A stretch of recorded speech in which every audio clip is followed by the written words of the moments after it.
NASCAR heads to the Indianapolis Road Course for the first time for the Cup Series. What looked like it was going to be an ordinary road course race turned into chaos in a debacle. What's going on, guys? It's Daniel, and welcome back to our video. I just got done watching the Verizon 200, and I have a lot to say about this race regarding the officiating and throughout the whole entire race. Let's go and just jump straight into it. For the green flag drop today, NASCAR decided to remove the turn 6 curb, the orange curb that was taking place in the NASCAR Xfinity Series. A lot of people had ran over the curb early in the race. NASCAR decided to remove that to prevent more damage happening at that. And also coming to this race as well, Andy Lally was substituting for Kyle Tilley. Kyle Tilley, I believe, had an arm injury or leg injury. Unfortunately, he would not participate in today's race. Andy Lally make his first NASCAR Cup Series start in 10 years. So let's go ahead and just jump straight into the race. So on the inside, you had William Byron. You had Chase Briscoe on the outside. William Byron was actually able to get the race lead early and lead a few laps. And then Chase Briscoe in the 14 car that was needing to come in this race to win a race, looked really, really strong early. He was able to pass and get up to the race lead and pull away from William Byron. Then we would see Martin Truex Jr. come down pit road due to having a tire rub. Martin Truex Jr. had gotten some damage, I think a flat spot as well, and he would have to come down pit road. He was able to stay on the lead lap. Also at that time, Anthony Alfredo spun, but they kept going. And then a few laps later, another driver that we thought was going to be a contender's race, Allmendinger, spun going into turn number 1. He would not bring out the caution. He would stay green, and he would spin. He was not really having a great start of the race anyways. He would spin for 15th and keep going. And then we would continue racing, and then at this point, we started seeing some drivers kind of trying to catch Chase Briscoe, William Byron, Kyle Larson was starting to fade a little bit, and Chase Elliott was all starting to show up early in this race. And then we would see the early strategy where most of the early contenders would come in, guys like Joey Logano, Ross Chastain, Cole Custer, Kyle Busch, among others would come down pit road. And then we would see all the front runners like Chase Briscoe, William Byron, Chase Elliott, and Kyle Larson come down pit road. And we'd see a few guys stay out, and we would see a really good battle between Tyler Reddick and Matt Benedetto for the stage win. Tyler Reddick is able to pass Michael McDowell for the stage win, and coming off the corner, Tyler Reddick won stage 1 here at the Indianapolis Road Course. And then we would basically see the guys that did this basically stayed out to try to get stage wins. They decided to come down pit road while all the leaders decided to stay out. Guys like Tyler Reddick, Michael McDowell, Austin Ola came down pit road while the leaders basically stayed out. Except Brad Keselowski decided to change it up a little bit and stay out to try to get some track position.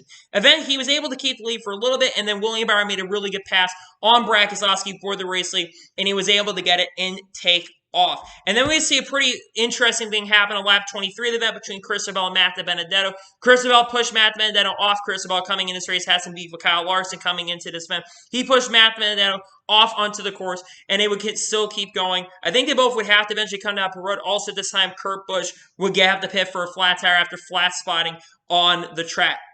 We keep going for a while, and then we would see Brad Keselowski was leading for a little bit. He basically backed into the outside wall, and then going into turn number 1, he also ended up wrecking once again, and he would keep going in this race. And then we also see Joey Logano wheel hop and unfortunately spin out at that point. And then once again, we see some strategy end up taking place where all leaders decided to come down pit road, and drivers like Tyler Reddick and Austin Dillon, who come in this race were really needing points coming into the event, they would stay out. And coming off the corner, Tyler Reddick would win stage 2 in this race. Brad Keselowski would get the free pass during a caution. All the cars that did not pit in that last caution decided to come down pit road while all leaders decided to stay out. And it would be Kyle Larson versus Chase Elliott, where Kyle Larson was able to beat Chase Elliott at that second stage. And on the restart, Kyle Larson was able to drive away and take the race lead. And then a lap later, we would see the caution come out for some debris in turn number 6. I believe it was for an incident happened between Ryan Newman and Eric Almirola. I think they both ended up spinning out. And unfortunately, the pan got stuck into the turn 6 curb, and they would go ahead and repair it during that caution as well. And we see a couple guys like Justin Haley, Andy Lally decided to come out of the road basically to top off while all the leaders decided to stay out. On the restart, you had Kyle Larson on the inside and Chase Elliott on the outside as well. And Kyle Larson was able to get the race lead and keep going. And then a few laps later, Austin, who we got, like I said, thought was going to be a contenders race. He unfortunately got turned by Kurt Busch going, I believe, into turn number 10. And I believe, come down to row to get the damage fixed as well. And then we would basically see what we thought was going to be the final pit stops of the race. We saw all leaders decide to come down pit road. Chase Elliott came a lap before Kyle Larson, a lap 54. And then Kyle Larson came up road what we thought was going to be 27 or 28 laps to go. We would see a little bit of strategy where guys like Denny Hamlin and Matt Benedetto were basically staying out, and Denny Hamlin stayed out for a little bit. He got into the grass a little bit, and then Kurt Busch came down pit road. Bubba Wallace, who was having a very solid run on road courses, he came down pit road, and eventually Denny Hamlin pitted with around 21 laps to go into the event.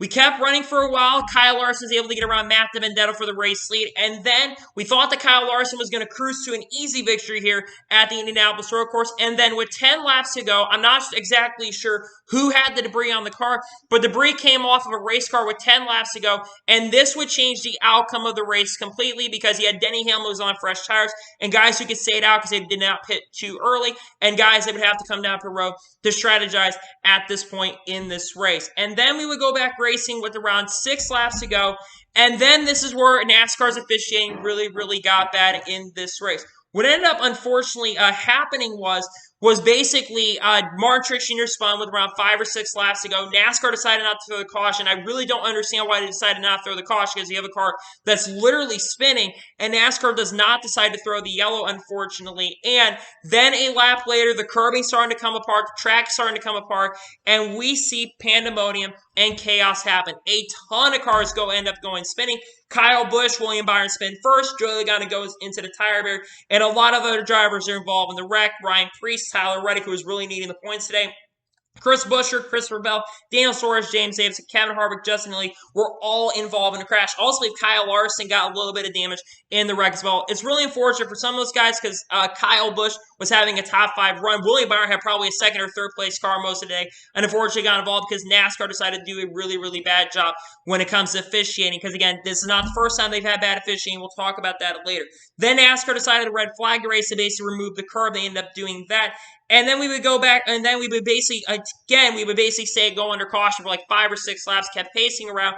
And then we would try again for the first attempt at overtime. Denny Hamlin was actually able to get the race lead. Kyle Larson got pushed up a little bit on that restart. Denny Hamlin looked like he was going to run away with this thing and have this win secured. And then, once again, the curb would cause a lot of problems in this race for drivers. Michael McDowell would basically spin on the curb, got really sideways. Bubba Wallace also drove right through that, basically got airborne, pulled Travis Pastrana in this race, and then more cars got involved. Austin Dillon literally straight ran into the back of Michael McDowell. Luckily, I believe Austin Dillon may be all right. I'm not exactly sure. Think he may have a little bit of injury too. We're not exactly sure on that, but a couple drivers got involved. Again, Kevin Harvick, Martin Truex Jr., Tyler Reddick, and Corey LaJoie would basically be involved in the wreck. And then we would go into the final overtime restart of the race. We have Denny Hamlin on the inside and Chase Briscoe on the outside. We go back racing, and we would see on the restart going into turn number 1, there was a little bit of contact between the top three at the time. A.J. Allmendinger, who we thought was going to be more of a contender, he kind of got in the back of Briscoe a little bit as well, but Denny Hamlin also forced Chase Briscoe off the track. NASCAR would eventually black flag Chase Briscoe, but he would get his revenge on Denny Hamlin. He pushes him off the track, spins Denny Hamlin, and A.J. Allmendinger is able to go through and drive away. Now, he would have to hold off a hard-charging Ryan Blaney and Kyle Larson at the time. Kyle Larson had fresher tires at that point as well, who was really starting to make up a lot of ground at that point. Basically, we would see them try to catch up, but there was really nothing they could do.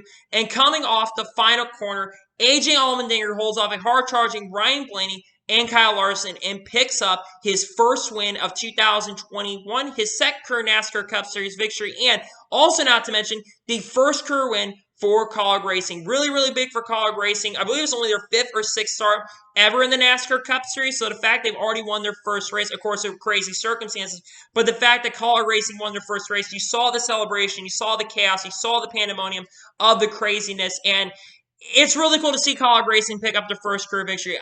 AJ coming in this race, I thought was going to be a major contender in this event. Unfortunately, it looked like for a while he kind of had fallen off. He had a speeding penalty as well, not to mention this race. He actually overcame a lot in this race, and he was able to go back and win today's race. So, huge congratulations, AJ Allmendinger, on picking up his first career victory. We'll go through the results here in just a second.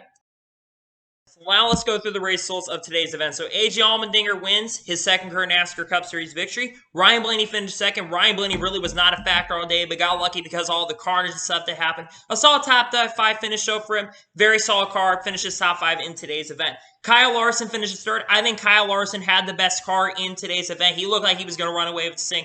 Unfortunately, that debris caution, everyone losing their minds at the end of this race, unfortunately cost Kyle Larson a shot to win. But another solid top 5 points finish, and he's officially the points leader as well by, I believe, like for 24, 25 points. He has a really big cushion going into next week. And with 2 races to go left in regular season, Kyle Larson holds the points lead. Chase Elliott finished 4th. Chase Elliott, unfortunately, they dropped the jack on the pit stop, unfortunately, which is really what cost Chase Elliott an opportunity of going for the victory in the event. But a solid top 5 for Chase Elliott on the road courses, but he got beat in today's event. That'll finish this 5th in today's race. Matty D ran top 10 quite a bit of the day. Unfortunately, really never got a shot to win the race. He kind of pulled some strategy late event, which I think is what really helped him get an opportunity to finish top 5. But a very solid top 5 for Matt DiBenedetto.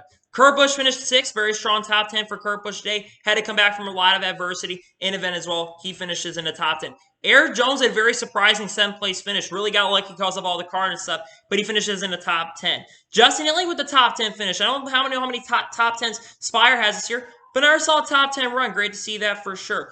Allmendinger finished 9th. Allmendinger I thought was going to be a bigger factor in today's event than he was. Again, he got kind of lucky to get back in the top 10 with all the carnage and stuff, but finishing the top 10 for Allmendinger, another solid top 10. And I thought, like I said, I thought today, especially after winning the Xfinity Series race, I thought that Allmendinger was going to be a much bigger factor in the event, but he finishes in the top 10 and finished 9th in today's race. And Ryan Newman gets a top 10. I believe this is his 4th or 5th top 10 of the year. He finishes 10th in today's race. Ricky Stenhouse Jr. finishes 11th. Chris Buescher finished 12th.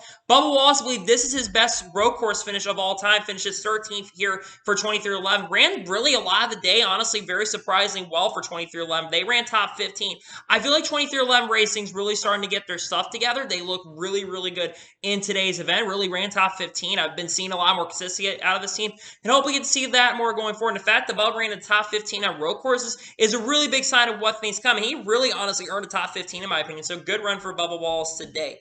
Kevin Hart finishes 14th after getting involved in a couple of the carnage and a couple of the wrecks. Finishes solid top 15. Not a bad run for him. And Mark Truex Jr. with also carnage as well. He finishes 15th. Unfortunately, I thought Mark Truex Jr. was going to be a much bigger factor. He ran top 5 quite a bit today, but unfortunately, all that wrecks and stuff, he got involved in the pandemonium that he got involved in.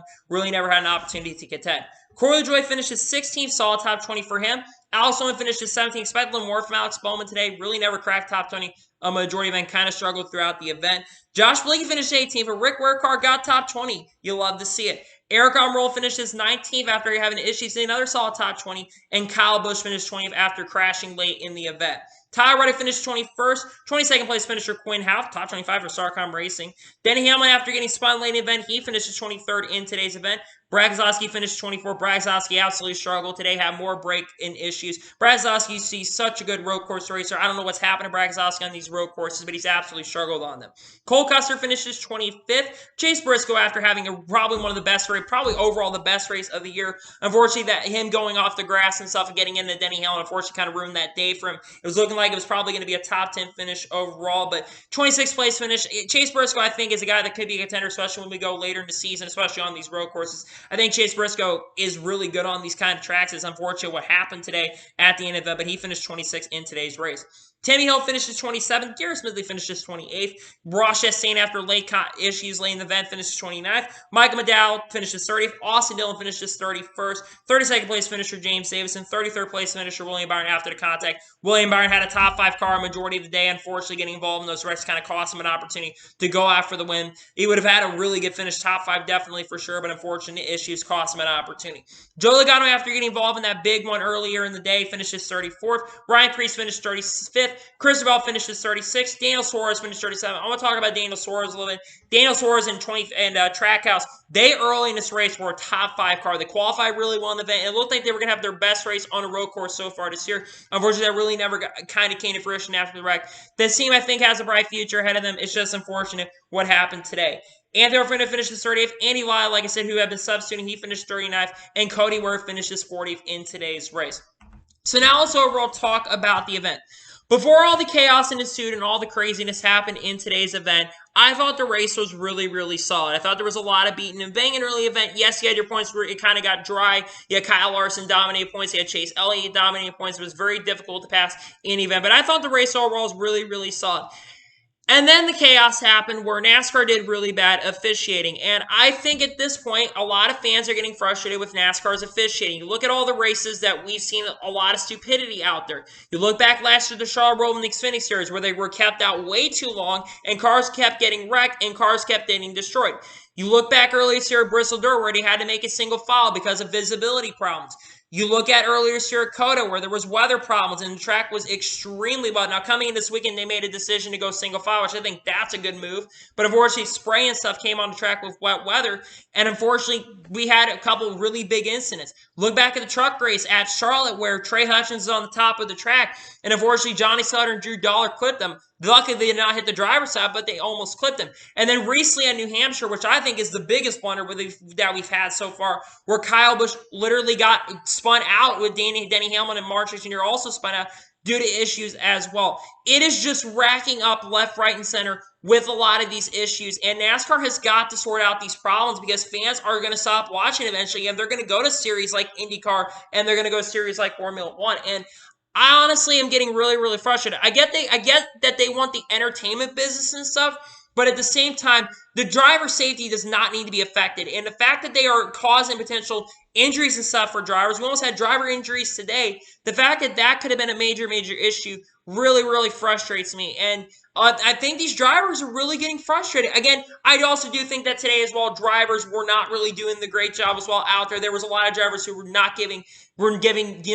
no give, and they were really taking, they were pushing and stuff. We're in a Premier Series for crying out loud, and these drivers are acting like complete idiots. So overall, because of that, my score for today's event, I'm going to give today's race, just because of all the blunders in the debacle, I'm going to give it a 7 out of 10. Honestly, the blunder kind of ruined the race for me. Just all the chaos. It really did not happen. Another thing I want to talk about is the long cautions. They just kept adding and adding and adding, and that caused a lot of other problems for today's race as well. So that was another thing that really, really frustrated me in today's event. But one more thing before I close out, I want to talk about College Racing and their first career Cup Series victory. A.J. Allmendinger picking up his first win in College Racing. If you would have told me coming into the season that College Racing it would have the same amount of wins as Stewart Haas Racing, you told me that they would have probably gotten a win before 23-11 in Trackhouse, I would have shocked you. I have been absolutely impressed with this College Racing team. They've been really good on the road course this year. They've been really good at super speedways. And next year, going into 2022, this team has a really bright future about him. So congratulations to College Racing on finally picking up their first Cup Series victory. You could tell the energy, even though the race kind of ended in shambles. It's good to see a team like College Racing with the emotion and the energy that they brought really come together. So, anyway, that has been today's NASCAR race review from the Indianapolis Road Course. I want to thank you guys for watching. Please like, subscribe to the channel to make sure you're notified when a video does go live on my channel. Follow me Twitter, Facebook, and Instagram. Support page on the link description below for that, and comment your thoughts on today's race. Congratulate A.J. Allmendinger on winning his second career NASCAR Cup Series victory and winning the first race for College Racing as an organization. And let me know your thoughts on today's race. Let me know your score in the comments below. Remember, my score for today's race is a 7 out of 10. Anyway, like I said, I want to thank you guys for watching today's video, and I'll see you guys next time for some more great and awesome NASCAR content. Take care, everybody.